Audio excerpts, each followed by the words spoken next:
জংলার হরিণী শিকারীর হাতে বন্দী হয়ে পড়ে আছে। সুতার জাল, মোড়া সুতার জালের মধ্যে সাগর থেকে জাল দিয়ে বড় বড় মাছ ধরে না, শিকারী দুই পাহাড়ের চিপায় সুতার জাল পাইতা ওই জংলার মধ্যে লাঠি দিয়া বাইরেছে। লাঠির বাড়ির আওয়াজ শুনে হরিণ তো একটা দুই পাহাড়ের মাঝখান দিয়া দৌড় দিয়ে গিয়া সুতার জালে আটকিছে। যত নড়াচুরি করে ততই জাল পেছায়। শিকারী দূর থেকে খুশি মুস্কি মুস্কি হাসে, রে হরিণী আর দৌড়াদৌড়ি করিস না, নড়াচুরি করিস না, বন্দী হয়ে গেছো। ভালো করে পেঁচাইয়া শিকারী শেষরাইয়া কিতাব লেখে।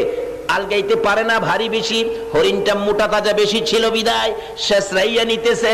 হরিণী শেষরাইয়া নিতে যাইয়া গো এই পাথরের কণাই লাইগা হরিণের সমস্ত চামড়াগুলো ছিলা রক্ত বাহির হইতেছে। হরিণ গাছের গোড়ায় যখন জালটা দিয়ে বেঁধে রাখলো,